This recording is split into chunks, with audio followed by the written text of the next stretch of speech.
హల్లెలూయా. ప్రభువును తండ్రి అయిన దేవుడు స్తుతింపబడును గాక.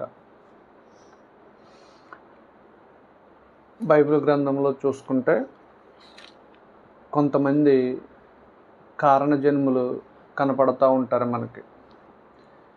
ఎవరు వారు అని గనక మనం ఆలోచన చేస్తే, ఈ యొక్క కారణజన్ములు అని ఎందుకంటున్నానంటే, ఈ యొక్క వాక్యము చూస్తున్నప్పుడు, వాక్యం చదువుతున్నప్పుడు నిజంగాను వీళ్ళ యొక్క జన్మకి కారణం ఉంది.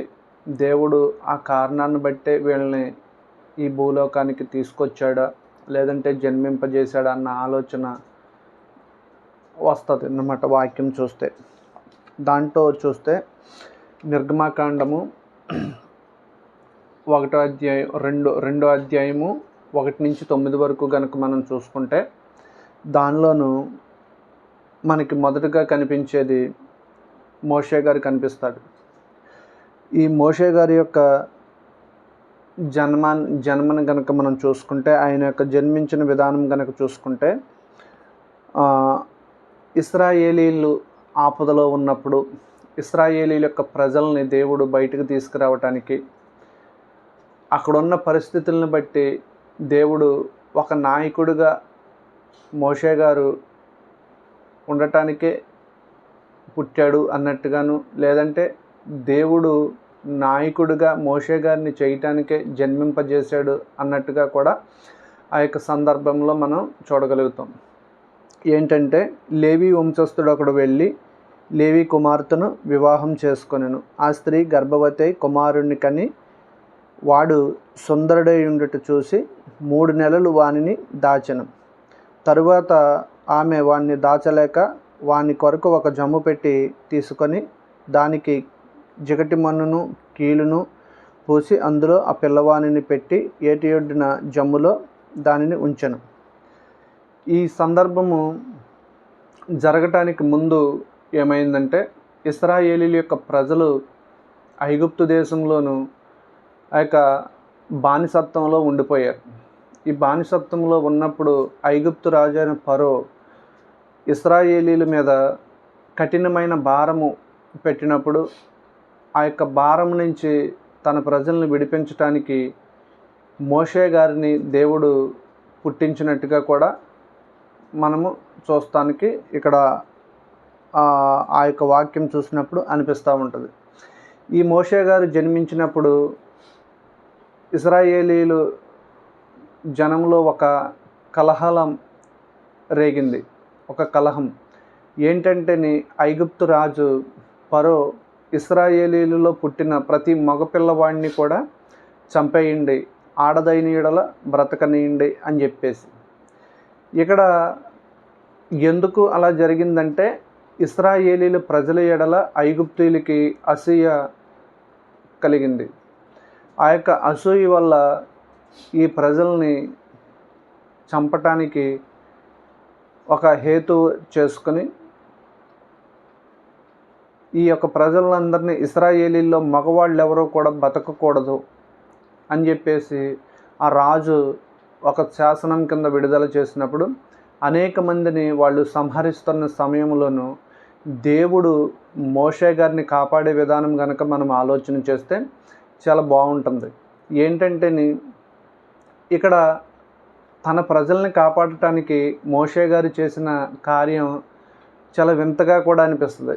ఏంటి అని కనుక అది మనం ఆ వాక్యంలోనే చూస్తే, ఆ యొక్క పసిపిల్లవాడిని 3 నెలల వరకు తన తల్లి దాచి ఉంచింది.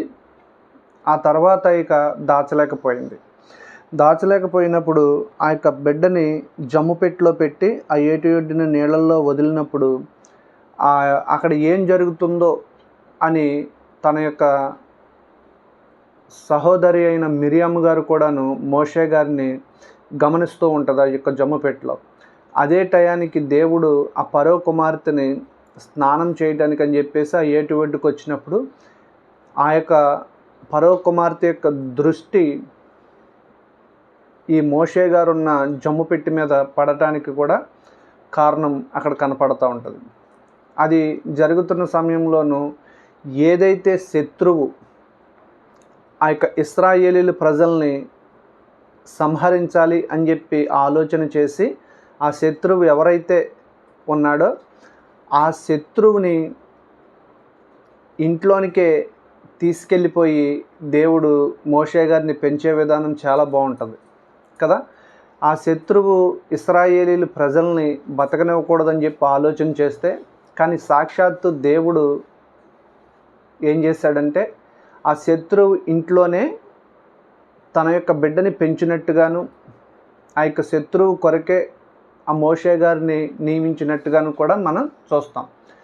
శత్రువు ఇంట్లోనే మోషే గారు పెరిగి పెద్దవాడై వాళ్ళ యొక్క అలవాట్లు అవన్నీ కూడా అభ్యాసం చేసుకుని వాళ్ళ యొక్క ఆ యొక్క యుద్ధ నైపుణ్యము, విద్య నైపుణ్యము, ఆ యొక్క వాళ్ళ యొక్క సంస్కృతిలో ఉన్న నైపుణ్యం అంతా కూడా నేర్చుకుని బయటికి వచ్చినట్టు కూడా మనం చూస్తాం. ఇక్కడ మనిషి యొక్క ఆలోచన దేవుని యొక్క ఆలోచనని నెరవేర్చలేదు. దేవుని యొక్క ఆలోచనని మనిషి ఎప్పుడూ కూడా అడ్డగించలేడు కదా. దేవుడు తన ప్రజల కొరకు మోషే గారిని నియమించాడు. ఆ మోషే గారిని చంపటానికి దుష్టుడు ప్రయత్నించాడు. ఎందుకంటే మనం చూస్తే దేవుని యొక్క సొత్తుని ఎప్పుడూ కూడాను దుష్టుడు అపవాది నాశనం చేయటానికి లేదంటే అపహరించటానికే చూస్తున్నాడు. ఈ క్రమంలోనూ దేవుడు కూడా తన ప్రజల విషయమై అనేకమైన అద్భుతాలు చేస్తూ అనేక చోట్ల అనేక మంది కారణ జన్ములని మన కొరకు పుట్టించినట్టుగా కూడా మనం చూడగలుగుతాం. ఇది మోషే గారి జీవితంలో ఇలాగ జరిగితే ఇది కారణ జన్ముడుగా అనిపించినప్పటికీ కూడా ఇది కేవలము దేవుడు తన ప్రజల్ని ఇశ్రాయేలు ప్రజల్ని విడిపించడానికి ఒక వ్యక్తిని, ఒక నాయకుడిని నిలబెట్టినట్టుగా కూడా మనం చూడగలుగుతాం కదా. మోషే గారి జీవితంలో దేవుడు చేసిన కార్యాలు అనేకమైనవి ఉన్నాయి. దాంట్లోనూ ఆయనకి నాయకత్వపు లక్షణాలు పుష్కలంగా దేవుడు అనుగ్రహించి అనేక లక్షల మందిని ముందుండి తన ప్రజలకి విమోచన దయచేసిన వాడిగా కూడా మోషే గారిని మనం చూస్తాం. ఇలాంటి యొక్క క్రమంలోనే కనుక మరలా మనం ఇంకొక వ్యక్తిని కనుక చూసుకుంటే ఇంకొక వ్యక్తి కూడా మనకి కనపడతాడు. ఆయన యొక్క జన్మకి కూడాను ఒక కారణం ఉందేమో అన్నట్టుగా కూడా అనిపిస్తుంది. ఏంటి అనేది కనుక మనం చూస్తే సమూయేలు గ్రంథం కనుక మనం చూస్తే సమూయేలు గ్రంథం మొదటి సమూయేలు గ్రంథంలో కనుక మనం చూస్తే అక్కడ కూడాను మనకి ఒక కారణజన్ముడిలాగా సమూయేలు గారు కనపడుతూ ఉంటాడు. మొదటి సమూయేలు 1:19-20 వరకు కనుక మనం చూస్తే ఇలా అని ఉంటుంది. అక్కడ తరువాత వారు ఉదయమందు వేగరమే లేచి యెహోవాకు మ్రొక్కి తిరిగి రామాలోని తమ ఇంటికి వచ్చిరి. అంతటా ఎల్కానా తన భార్య అయిన హన్నాను కూడగా యెహోవా ఆమెను జ్ఞాపకం చేసుకొనెను. గనుక హన్నా గర్భము ధరించి దినములు నిండినప్పుడు ఒక కుమారుణ్ణి కని, నేను యెహోవాకు మొక్కుకొని వీనిని అడిగితినను అనుకొని వానికి సమూయేలు అని పేరు పెట్టెను కదా. ఇక్కడ హన్నా గారి యొక్క జీవితంలోనికి మనం వెళ్ళి చూస్తే ఆ యొక్క గ్రంథాన్ని కనుక మనం పరిశీలన చేస్తే ఆవిడ అనేకమైన మాటలు పడి తన యొక్క వైరి అయిన ఆమెతో హెల్కానా రెండో భార్యతో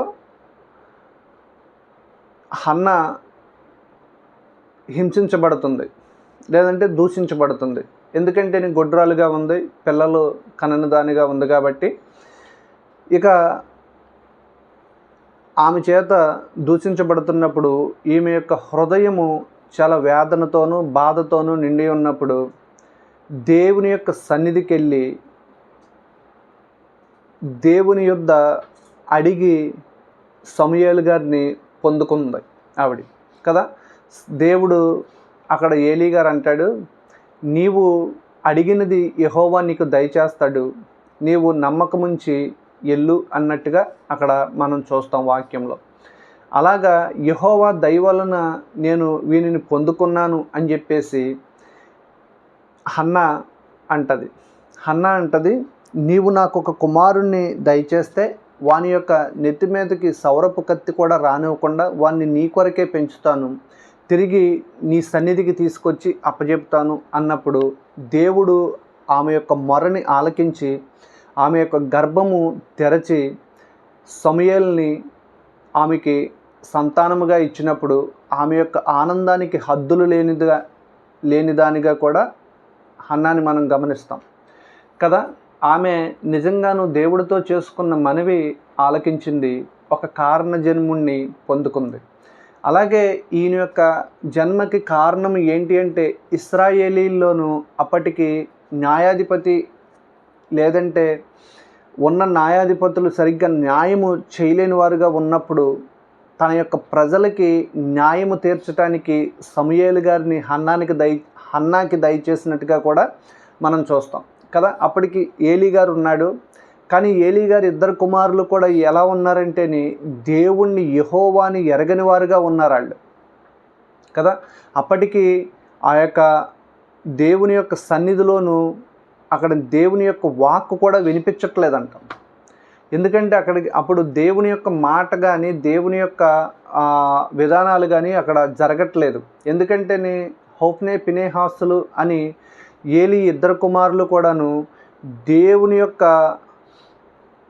విధానము మీద దేవుని మీదే తిరుగుబాటు చేసి వాళ్ళు యొక్క సొంత అభిప్రాయాలని అక్కడికి వచ్చే బిడ్డల మీద, ఆ యొక్క దేవునికి బలర్పించడానికి వచ్చే దేవుని ప్రజల మీద రుద్దుతున్నట్టు, లేదంటే వారిని అన్యాయముగాను వారి యొక్క అర్పణలు కానీ లేదంటే వాళ్ళ యొక్క స్త్రీలను కానీ ఆ యొక్క స్త్రీలతో కలిసి వాళ్ళు వ్యభిచరిస్తున్నట్టుగా కూడా మనం చూస్తాం.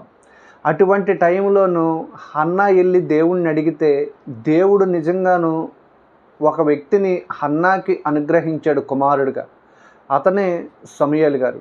ఈ సమూయేలు గారు అప్పటికి దేవుని యొక్క వాక్యము ఏలీ గారు వినలేని వాడుగా ఉంటే, ఏలీ పిల్లలు కూడా దేవునికి ఎడబాటు కలిగి జీవిస్తుంటే, అటువంటి సమయంలోని దేవుడు ఒక కారణజన్ముడుగాను హన్నాకి ఇచ్చిన ఈ యొక్క సమూయేలు గారిని కనుక మనం చూస్తే, ఈయన ఇక్కడ ఆ యొక్క దేవుని సన్నిధిలో పెరుగుతూ దేవుని యొక్క వాక్కు వింటూ దేవుని యొక్క ప్రజలకి న్యాయము తీర్చే ఒక న్యాయాధిపతిగా నియమించబడ్డాడు దేవుని చేత. అప్పటికి దేవుని యొక్క ప్రజలకి న్యాయం చేసే వ్యక్తులు లేనట్టుగానే మనం చూస్తాం. ఎందుకంటే ఏలీ ప్రవర్తగా ఉన్నాడు, కానీ తన యొక్క బిడ్డలిద్దరూ కూడాను దేవుని పట్ల అన్యాయమైన ప్రవర్తనతో ప్రవర్తిస్తున్నప్పుడు దేవుని యొక్క ప్రజలకి మధ్య న్యాయాధిపతి లేడు. కాబట్టి ఆ టైంలోనూ సమూయేలు గారిని హన్నాకి అనుగ్రహించి ఒక న్యాయాధిపతిగాను తన ప్రజల్ని ఒక న్యాయమైన మార్గములో నడిపించే ఒక న్యాయాధిపతిగా దేవుడు సమూయేలు గారిని నియమించినట్టుగా కూడా మనం చూస్తాం. ఇలాగా నిర్గమకాండంలోను మోషే గారిని, సమూయేలు గ్రంథంలోను సమూయేలు గారిని చూసినట్టుగానే కొత్త నిబంధనలోనికి గనక మనం వెళ్ళి చూస్తే లూకా సువార్తలో కూడా ఒక కారణజన్ముడు మనకి కనపడతాడు. ఎవరు ఆ కారణజన్ముడు అని కనుక మనం చూస్తే, లూకా సువార్త 1:13-18 కనుక మనం చూసినట్టయితే అక్కడ కూడాను దేవుని చేత భూమికి పంపబడిన ఒక ప్రవర్తన మనం చూస్తాం. ఏంటంటే 13 లూకా సువార్త 1:13లో ఈ విధంగా ఉంటుంది.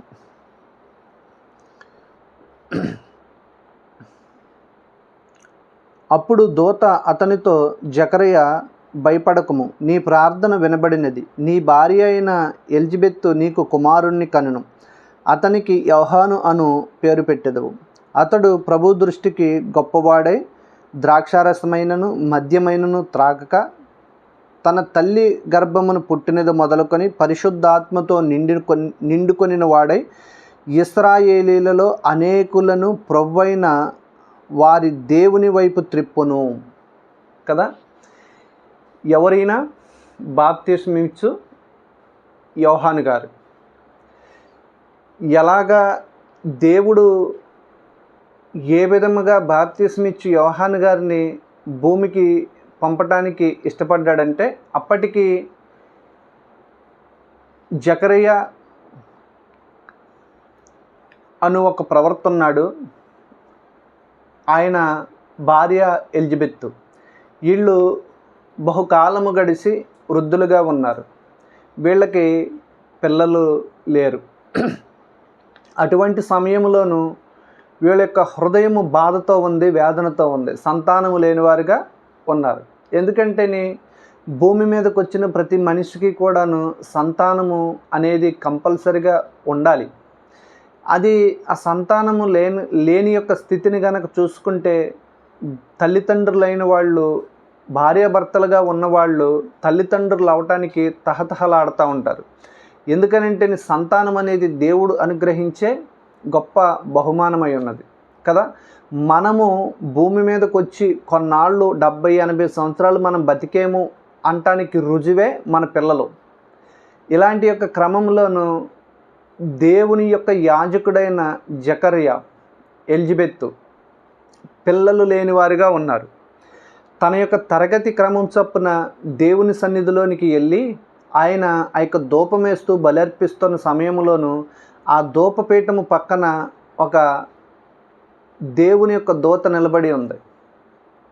జకరియా గారు దేవుని సన్నిధిలోకి వెళ్ళి ధూపం వేస్తున్న సమయంలో ఆ దూత నిలబడి జకరియా గారితో మాట్లాడుతుంది. ఏమనంటే, నీవు భయపడొద్దు, నీ మొర దేవుడు విన్నాడు, నీకు కుమారుడు పుడతాడు, అతనికి నీవు యోహాను అను పేరు పెడతావని కూడా దేవుని యొక్క దూత సెలవిచ్చింది. అదే విధముగాను ఎలిజబెత్కి యోహాను గారికి, జకరియా గారికి పెద్ద వయసు వచ్చాక యోహాను గారు పుడతాడు. ఈయన యొక్క జన్మకి కారణం ఏంటంటే ప్రభు త్రోవను సరళము చేయటానికి ఈయన భూమి మీదకి వచ్చినట్టుగా కూడా మనం చూస్తాం. ఏంటంటే అప్పటికి కూడాను, అప్పటి సమయంలో కూడా ఇశ్రాయేలీల యొక్క ప్రజలు తమ దేవుణ్ణి విడిచిపెట్టి, వాళ్ళ యొక్క మార్గాన్ని విడిచిపెట్టి వాళ్ళు ఇష్టానుసారంగా తిరుగుతున్న క్రమంలోనూ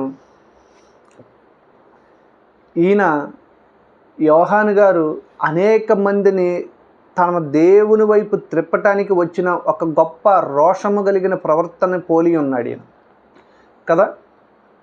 ఎవరైనా అంటేని ప్రభు యొక్క త్రోవను సరళము చేయటానికి వచ్చినట్టు బట్టి ఒక కారణజన్ముడిగా కూడా మనం చూస్తాం. ఎవరైనా బాప్తిసమిచ్చు యోహాను గారు. నిజంగాను ఈయన జన్మకి కారణం ఉందంటేని ప్రభు యొక్క హస్తవస్త్రము ప్రకటించడానికి ఈయన భూమి మీదకి వచ్చాడు కదా. ప్రభు అయిన యేసుక్రీస్తు కంటే కూడా ఒక 6 నెలలు ముందుగా ఈయన భూమి మీదకి వచ్చినట్టుగాను మనం చూస్తాం. ఎంతటి ధన్యత అంటే ఈయనకి దేవుని యొక్క అనుగ్రహము పొందుకొని, ఇక్కడ దేవుని వాక్యము ఎలా ఉంటుందంటే, ఇక్కడ కారణజన్ములుగా జన్మించిన వారికి ఆ యొక్క తల్లిదండ్రులకి కూడా దేవుడు మేలు చేశాడు. హన్న సంతానము లేనిదిగా ఉండి దేవుని సన్నిధిలో మొరపెడుతుంటే అక్కడ ఆమె యొక్క ఆనందాన్ని దేవుడు తీర్చాడు. ఆమె యొక్క గర్భం నుంచి వచ్చిన సమూయేలు గారినేమో ప్రవర్తగా స్థిరపరిచాడు. ఇక్కడ బహుకాలము గడిచి వృద్ధులుగా ఉన్న ఈ జకరియా, ఎలిజబెత్ కూడాను సంతానము లేని వారుగా ఉండి వాళ్ళ యొక్క హృదయము వేదనతో బాధతో ఉన్నప్పుడు దేవుడు వాళ్ళ యొక్క మొరను ఆలకించి వారి యొక్క గర్భము నుండి ఒక కారణ జన్ముడిని జన్మింపజేశాడు. ఎవరైనంటే బాప్తిస్మిచ్చు యోహాను గారు. ఇలాగా దేవుడు అనేక మంది తన యొక్క ప్రజలు తమ దేవుణ్ణి విడిచిపెట్టి ఇష్టానుసారమైన బ్రతుకుతున్నప్పుడు, ఇక వాళ్ళు పాపంలోనికి దిగజారిపోతున్నప్పుడు ప్రతిసారి కూడా దేవుడు ఒక్కొక్క వ్యక్తిని మన కొరకు దయచేస్తూ ప్రజల్ని తిరిగి తన యుద్ధకు పిలుచుకోవడానికి దేవుడు ఇష్టపడుతున్నాడు. అంటే ఇక్కడ దేవుని యొక్క చిత్తము లేదంటే దేవుని యొక్క ప్రేమ మన మీద ఏ విధంగా ఉన్నదనేది కూడా మనం ఇక్కడ గమనించుకోవాలి కదా. ఈ కారణజన్ములు ఎందుకు భూమి మీదకి రావడానికి గల కారణం ఏంటంటే, దేవుడు నిన్ను నన్ను మనల్ని రక్షించడానికే వీళ్ళని మన కొరకు నియమించినట్టుగా కూడా మనం చూస్తూ ఉంటాం. నిజంగా వాళ్ళతో పోల్చుకోవటానికి మనకు ఎటువంటి అర్హత కూడా లేదు, కానీ దేవుని యొక్క అపారమైన కృప ప్రేమ మన మీద ఉంది అంటానికి ఇది ఒక గొప్ప రుజువుగా మనకి కనపడుతుంది. దేవుని యొక్క వాక్యము మనం అర్థం చేసుకోవాలి. దేవుడు అనేక మందిని మన కొరకు నియమించాడనే సత్యాన్ని మనం మర్చిపోకూడదు కదా. ఇది ఇలాగా మనము బాప్తిస్మిచ్చు యోహాను గారిని, మోషే గారిని, సమూయేలు గారిని చూసుకున్నట్టే మరి వీళ్ళకంటే ఒక గొప్ప వ్యక్తిని నిజంగా మన కొరకు దేవుడు ఒక కారణజన్ముడిగా కూడా భూమి మీదకి పంపించాడు. ఈ యొక్క కారణజన్ములు అనేవారు వీళ్ళు కొత్త నిబంధనలో ఒక వ్యక్తిగా మనకు కనపడిన, పాత నిబంధనలో మనం ఇద్దరిని చూసాం. వీళ్ళు అక్కడున్న ఇశ్రాయేలీల ప్రజలకి కొరకు వాళ్ళు కనపడినట్టుంటే, ఇక్కడ ఇప్పుడు మనం చూసుకోబోయే అతన్ని కనుక మనం చూసుకుంటే యావత్తు ప్రపంచానికే ఈయన కారణజన్ముడుగా ఉన్నాడు కదా. ప్రపంచమంతా కూడా తమ దేవుణ్ణి, తమ సృష్టికర్తను విడిచిపెట్టేసి ఇష్టానుసారమైన జీవితాలు జీవిస్తున్న క్రమంలో విగ్రహారాధన వైపు, అన్యదేవతల వైపు, లేదంటే మనుషులు చేయకూడని కార్యాలన్నీ చేస్తూ పాపములో జోగులాడుతున్నప్పుడు, పాపంతో కలిసిపోయి రాజీ పడిపోయిన జీవితాలు జీవిస్తున్నప్పుడు తండ్రి అయిన దేవుడు మన కొరకు ఒక వ్యక్తిని అనుగ్రహించాడు. లూకా సువార్త 1:26 నుంచి 34 వరకు కనుక మనం చూస్తే ఆయన ఎవరు అనేది మనం చూడగలుగుతాం. 26లో ఇలా ఉంది కదా. 6వ నెలలో గాబ్రియేలను దేవదూత గలిలయలోని నజరేతను ఊరిలో దావీదు వంశస్థుడైన యోసేపు అను ఒక పురుషునికి ప్రదానము చేయబడిన కన్యక యొద్దకు దేవుని చేత పంపబడిన. ఆ కన్యక పేరు మరియా. ఆ దూత లోపలికి వచ్చి ఆమెను చూసి, దయాప్రాప్తురాలా, నీకు శుభము, ప్రభు నీకు తోడయ్యున్నాడని చెప్పెను. ఆమె ఆ మాటకు బహు తొందరపడగా ఈ శుభవచనము ఏమిటో అని ఆలోచించుకొనుచుండగా దూత, మరియా, భయపడకము, దేవుని వలన నీవు కృప పొందితివి. ఇదిగో నీవు గర్భము ధరించి కుమారుణ్ణి కని ఆయనకు యేసు అను పేరు పెట్టుదువు అని చెప్పాను. హల్లెలూయా. ఈయన్ని కూడా మనం చూసుకుంటే ప్రభువైన యేసుక్రీస్తు కూడా ఒక కారణజన్ముడుగానే భూమి మీదకి వచ్చాడు. ఆయన యొక్క జన్మకి కారణం ఉంది. ఏంటి ఆయన యొక్క జన్మకి గల కారణం అనేది మనం చూసుకుంటే, నిజంగాను నేడు ఈ విధంగా మనం దేవుని యొక్క వాక్యాన్ని మనం అర్థం చేసుకుని, ఈ విధముగా మనం దేవుని గురించి మాట్లాడుకోవటానికి, లేదంటే ఎంతో వెసులుబాటు కలిగిన జీవితాలు మనం జీవిస్తూ అనేకమైన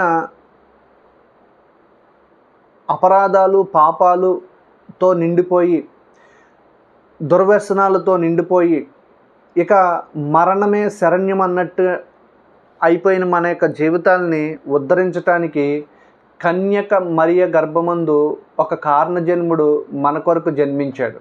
ప్రభువైన యేసుక్రీస్తు, తండ్రి అయిన దేవుడు స్తుతింపబడును కాక. ఈయన మన కొరకు ఒక కారణజన్ముడిని జన్మింపజేసి, ఆయన మనకి చేసిన మేలు ఎలాంటి మేలంటే, మనము అనేకమైన, అసలు మనకి అర్హత లేదు, అనేకమైన పాపాలు చేసి మనము ఎటువంటి అర్హత లేని వారముగా ఉన్నప్పుడు మన కొరకు ఒకడు మరణించటము అనేది జరుగుద్దా అంటేని ఎవరన్నా చేయగలుగుతారా? నా రక్షణ కొరకు మీరు కానీ, మీ రక్షణ కొరకు నేను కానీ రక్తం సంధించగలుగుతామా అంటే ఇది ఎప్పటికీ జరగనిది, ఎవరూ చేయలేనిది కదా. కానీ అటువంటి టైంలో నా పాపాల కొరకు, మన యొక్క దోషం కొరకు, మన యొక్క భవిష్యత్తు కొరకు, మనల్ని తండ్రితో కలపటానికి, మన యొక్క ఆత్మను తండ్రి యొక్క ఆత్మతో మమేకం చేయటానికి ఒక వారధిగాను, ఒక మధ్యవర్తిగాను ఒక కారణజన్ముడు జన్మించాడు. ఆయనే ప్రభువైన యేసుక్రీస్తు కదా. ఆయన యొక్క జన్మకి గల కారణం ఏంటంటే నిన్ను నన్ను అనేకమైన ప్రపంచమంతా కూడాను పిచ్చి ఒలివ చెట్లు వలె, అడవి ఒలివ చెట్లు వలె ఉన్న మనల్ని కదా తన స్వాస్థ్యమైన మంచి ఒలివ చెట్లతో అంటుకట్టడానికి ప్రభువైన యేసుక్రీస్తు జన్మించాడు. ఆయన మన కొరకు బలి అయ్యి సిలువలో మనం ఉండాల్సిన స్థానములోను ఆయన ఉండాల్సిన స్థానానికి మనల్ని నడిపించడానికి వచ్చిన మహానుభావుడిగా కూడా మనము ప్రభువైన యేసుక్రీస్తుని చూడగలుగుతాం. ఈయన యొక్క జన్మకి గల కారణం ఏంటంటే నిన్ను నన్ను రక్షించటమే కదా. ఇలాగా దేవుడు, తండ్రి అయిన దేవుడు మన పట్ల ఎటువంటి ప్రేమ కలిగి ఉన్నాడు, మన పట్ల ఆయనకు ఉన్న ఉద్దేశము ఎటువంటి ఉద్దేశమై ఉన్నది అనేది కనుక మనము అవగాహన చేసుకుంటే, ఇక్కడ తన ప్రజలైన వాళ్ళు, తన బిడ్డలైన వాళ్ళు ఆపదలో ఉన్నప్పుడు, ఇబ్బందుల్లో ఉన్నప్పుడు ప్రతిసారి కూడా ఒక్కొక్క కారణజన్ముడిని జన్మింపచేస్తూ, ఆనాడు ఐగుప్తులోను వాళ్ళు అనేకమైన హింసలు పొందుతున్నప్పుడు, ఆ యొక్క బానిసత్వంలో కొట్టుమిట్లాడుతున్నప్పుడు తండ్రికి మొరపెట్టుకుంటే ఒక కారణజన్ముడుగాను మోషే గారిని అక్కడ జన్మింపజేసి శత్రువింట్లోనే స్థానము కల్పించి వాళ్ళ చేతే పెంచి అతన్ని తిరిగి బయటికి తీసుకొచ్చి ఈ యొక్క ఇశ్రాయేలీల ప్రజలందరినీ కూడా వాళ్ళ యొక్క స్వాస్థ్యమైన దేశానికి నడిపించడానికి మోషే గారు కారకుడిగా మోషే గారిని నియమించాడు దేవుడు కదా. న్యాయము అక్కడ అది జరిగిన తర్వాత తన యొక్క ప్రజలకి న్యాయము జరగట్లా కదా. అక్కడున్న ప్రవక్తలు ప్రజలకి న్యాయము చేయలేని సమయంలోనూ హన్నా వెళ్ళి దేవునికి మొరపెట్టుకుంటే, తనకున్న బాధను బట్టి మొరపెట్టుకుంటున్నప్పుడు ప్రభువైన దేవుడు హన్నా యొక్క గర్భాన్ని తెరిచి ఒక న్యాయాధిపతిని జన్మింపజేశాడు. దేవుని యొక్క నామము స్తుతించబడునుగాక. అదే విధముగాను చూసుకుంటే జకరియా, ఎలిజబెత్ యొక్క జీవితంలో కాలము నిండిన వృద్ధులుగా ఉన్నప్పుడు ఇక కుమారుడి మా గర్భం ఇంకా తెరవబడదేమో, మేము పిల్లలు లేనివారుగానే ఉండాల్సి వస్తుందేమో అనుకుని వాళ్ళు వేదన కలిగి ఉన్నప్పుడు దేవుడు దర్శించి, లేదు మీ గర్భం నుంచి ఒక వ్యక్తి వస్తాడు, ఆ వ్యక్తి ఎలాంటి వాడవుతాడంటే నీ ప్రభు యొక్క త్రోవను సరళము చేయటానికే పంపబడుతున్నాడు. ఒక ప్రత్యేకమైన జీవితం జీవిస్తూ అనేకులైన తండ్రుల హృదయాన్ని తమ పిల్లల వైపు, అనేక మంది ప్రజల హృదయాన్ని తమ దేవుని వైపు తిప్పటానికి ఆయన వస్తున్నాడు అన్నట్టుగా దేవుడు చెప్పి ఆ యొక్క బాప్తిసమిచ్చి యోహాను గారిని భూమికి పంపించినట్టుగా కూడా మనం చూస్తాం. ఇదే క్రమంలో గనక చూస్తేనే మెల్కీషెదెకు అనే యొక్క క్రమంలోనూ చేరినవాడయుండి యాజకత్వం నిత్య యాజకుడుగాను ఒకే మారు మన కొరకు బలిగా అర్పించబడిన నిత్య యాజకుడైన తండ్రి అయిన దేవుడు ప్రభువైన యేసుక్రీస్తు మన కొరకు ఈ భూమికి వచ్చాడు. ఎవరైనా మన కొరకు ప్రాణం పెట్టి తన యొక్క రక్తాన్ని సిందించి సమస్తము కూడా మన కొరకు తండ్రితో ఉండుట విడిచిపెట్టకూడని భాగ్యమైనప్పటికీ కూడా విడిచిపెట్టి దాసుని యొక్క రూపము పొందుకొని దరిద్రుడుగాను, దిగంబరిగాను, వస్త్రహీనుడుగాను, అనేక మంది చేత దూషించబడ్డవాడిగాను ఆ యొక్క మహిమోన్నతుడైన దేవుడు మన కొరకు దిగొచ్చాడు. ఎందుకు? దానికి గల కారణం ఏంటంటే మనము గుర్తించాలి. దేవాది దేవునికి మన మీద ఉన్న ప్రేమ మనం గుర్తించాలి కదా. దేవుడు ప్రేమ స్వరూపై ఉన్నాడు కాబట్టి మనల్ని ప్రేమిస్తూ అనేక సార్లు తన ప్రజలకి ఇబ్బందులు కలుగుతున్న ప్రతిసారి కూడాను అనేక మంది నాయకుల్ని పుట్టించాడు, అనేక మంది ప్రవర్తనలు పుట్టించాడు, వాళ్ళని కారణజన్ములుగా భూమికి పంపించాడు, తన యొక్క ఆ యొక్క ఉద్దేశం అంతా కూడా నెరవేర్చుకున్నాడు. కానీ ఇక్కడ ప్రభువైన యేసుక్రీస్తుని పంపించిన దేవుడు సమస్తము కూడా మనకి ఇవ్వటానికి ఆయన వెనక్కి తీల కదా. ఆయనకున్న సమస్తము కూడా మన కొరకు మనకివ్వటానికే ఆయన ఇష్టపడుతున్నాడు అనటానికి, తన కుమారుణ్ణే బలిగా అర్పించడానికి ఎక్కడా కూడా వెనకాడినటువంటిగా మనం చూస్తాం.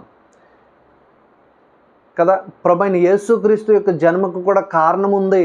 అంటే ఏంటి ఆ కారణం అంటే, నిన్ను నన్ను రక్షించి తానుండి యొక్క స్థలానికి తీసుకెళ్ళటానికే ఆయన యొక్క జన్మకి కారణముగా మనం చూడగలుగుతాం.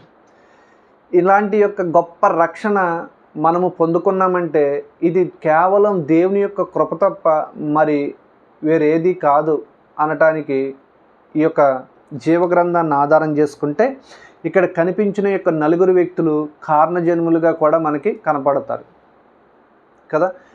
ప్రతి మనిషి జన్మలోనూ దేవుడు ఏదో ఒక కారణం పెట్టాడు కదా. ప్రభువైన దేవుడు అనేక మందిని మన కొరకు కారణజన్ములుగా జన్మింపజేస్తే మరి నిన్ను నన్ను మరి దేనికి జన్మింపజేశాడు, మనము ఎవరికి మేలు చేయడానికి జన్మించాము భూమి మీద అనేది కూడా మనం అర్థం చేసుకుంటే మన యొక్క జన్మకి గల కారణము దేవుడు మనకి బయలుపరుస్తాడు. ఇది మనము గుర్తించాలి, ఎరిగి ఉండాలి. దేవుడు తన పరిశుద్ధమైన మాటలు మన కొరకు దీవించునుగాక. ఆమెన్.